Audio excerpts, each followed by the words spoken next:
ఈ ఫోటోలు ఎవరివి? తెలుగుదేశం పార్టీకి సంబంధించిన నగర అధ్యక్షుడు కాదా? ఇతను నిన్న అన్మాస్పేట్ సర్కిల్లో లేడా?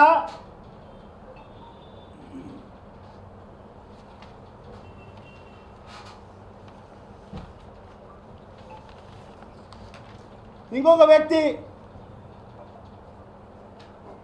మన మార్కెట్ యార్డ్ వైస్ చైర్మన్, ఈయన తెలుగుదేశం పార్టీకి సంబంధించిన వ్యక్తి కాదా?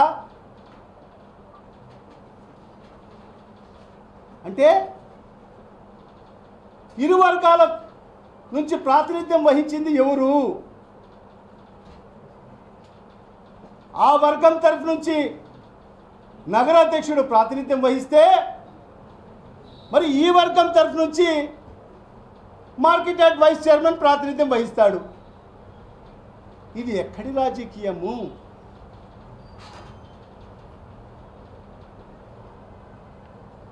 ఇలాంటి నీచ రాజకీయాలు చేయాల్సిన అవసరం మనకైతే లేదు. మేము ఒకటే ఎస్పీ గారిని కూడా కోరడం జరిగింది.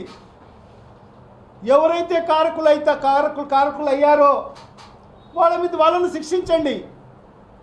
అమాయకులు చాలామంది యువకులు ఉండారు, వాళ్ళకి అభం శుభం తెలియని వాళ్ళు ఉండారు, మైనర్స్ ఉండారు, 18 ఏళ్ళు నిన్నని వాళ్ళు కూడా ఉన్నారు.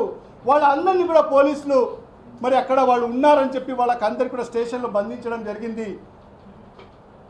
మీరు పునరాలోచించండి, మీ కాడ ఉండే విజువల్స్ని పరిశీలించండి, ఎవరైతే కారణమయ్యారో వాళ్ళను శిక్షించండి తప్ప అమాయకులను మీరు వదిలిపెట్టండి అని చెప్పి మేము ఎంపీ గారు, మా జిల్లా అధ్యక్షులు అందరూ కూడా కోరడం జరిగింది.